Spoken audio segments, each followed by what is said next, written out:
Story 1. Festival Girls. Me and some friends went camping at a big Indian reservation for a music festival. As a side note, I had lost my voice a few days before this. I wasn't sick, I just lost my voice.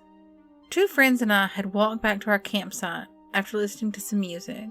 It was nighttime, but still early in the evening. Friend 1 climbs into the tent and is quickly asleep. I grab some water with friend 2 from a cooler about 15 feet away, and then we walk back to friend 1's tent.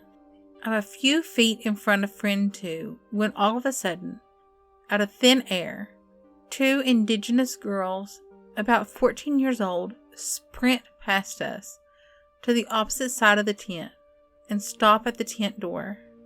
I'm about 3 feet away from these girls. I see them as plain as day.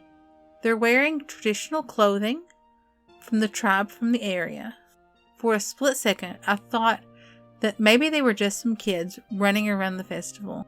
And then one of the girls started vigorously scratching at the tent, whispering to be let in. Let us in. We need to be let in. Open the door. As they continue to scratch at the tent, they seem to glitch back and forth, up close, far away, with the blink of any eye. That's when I noticed their eyes. Their eyes are completely black.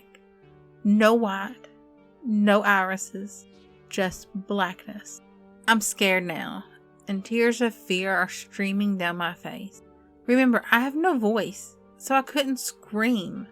Friend 2 is standing behind me, on the opposite side of the tent, away from the girls, and can't directly see what I see, their eyes.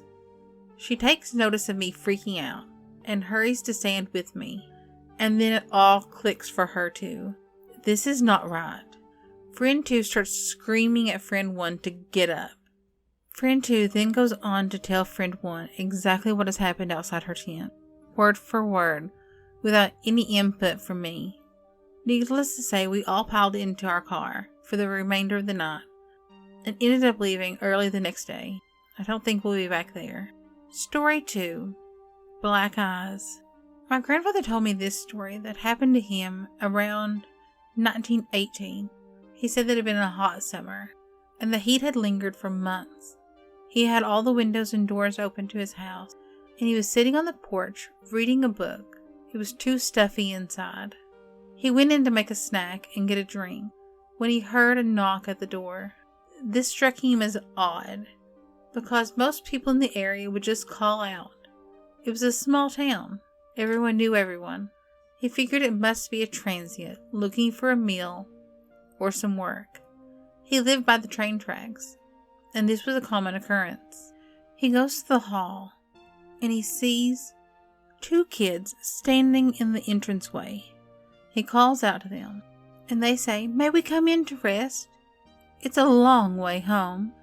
He says, "Well, you're welcome to sit on the porch, but it's too hot to come inside."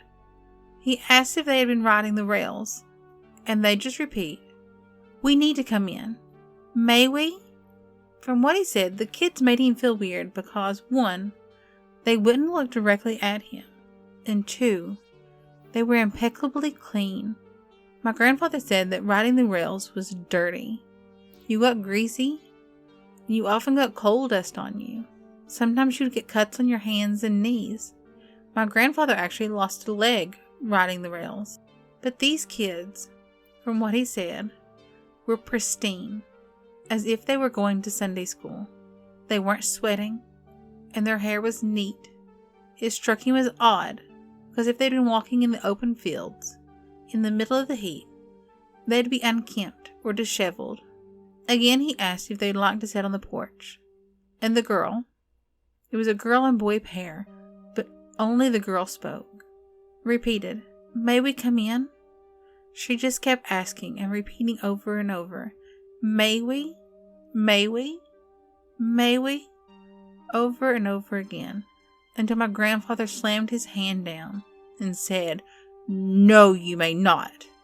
The girl stopped speaking, and he said they both just stood there quiet until the girl looked at him with eyes as black as coal and said, once more.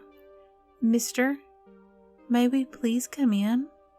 My grandfather said that he just turned and walked back into the house, sat down in the kitchen, not knowing what to do. He said he felt like someone had punched him in the stomach. He sat there until his dog came rushing into the house, shaking like a leaf. He rarely tells anyone this story. He chalked it up to heat exhaustion, but it's troubled him for many years. Story 3. The Room. I lived in an old 2-bedroom, 3-story walk-up for a time in my early 20s. A few days after moving in, my roommate chided me in the morning for banging on the walls that separated our rooms and pacing back and forth across the apartment all night. We agreed that he must have been dreaming, or that the sounds from another apartment was traveling. I had done no such thing. We agreed that it was just nothing and left it at that. But it became a nightly occurrence. Shortly thereafter, I noticed that certain times in my own room, I could smell the overwhelming smell of cheap woman's perfume mixed with a damp, musty smell. It was made weirder by the fact that before I would smell this, I would always get a sudden, horrible sense of foreboding.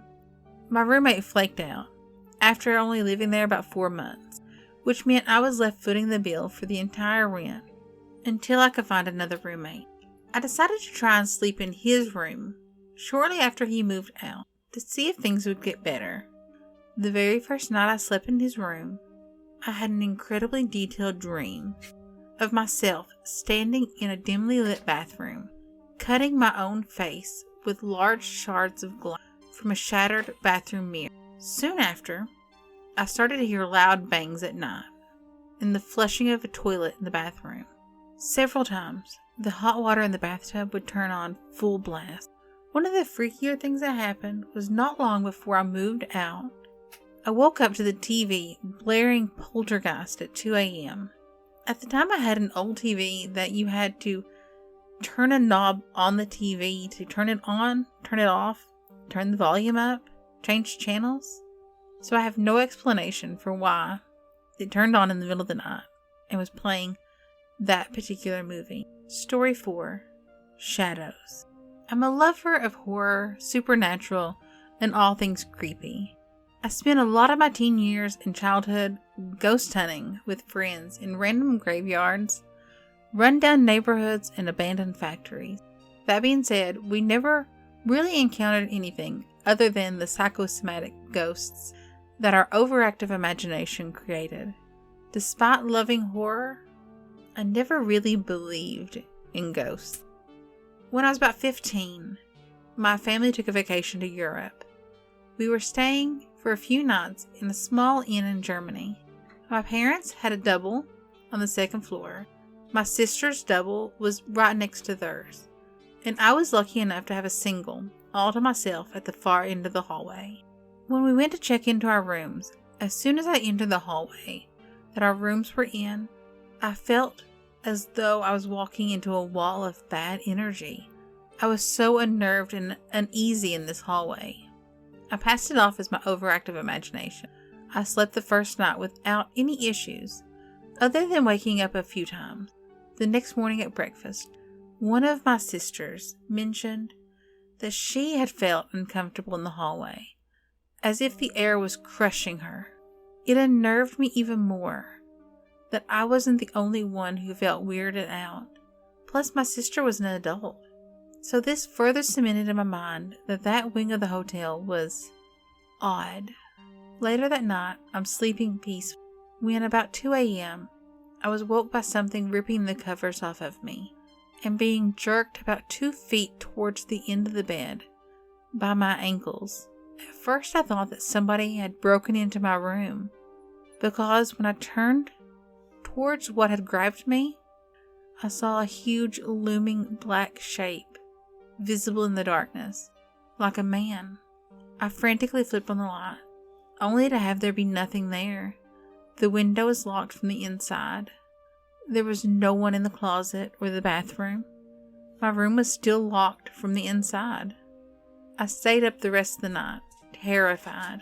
The next morning at breakfast, my sister mentioned that she was up half the night because she thought that someone was in her room. She saw a silhouette of a person against the wall, but when she turned the lights on, there was no one there. It was just bizarre and creepy. We checked out later that day, and the rest of the trip was uneventful. Thanks for listening. I hope you enjoyed the stories. If you did, hit that subscribe button and give me a thumbs up. I really do appreciate it. Thanks for listening. Bye!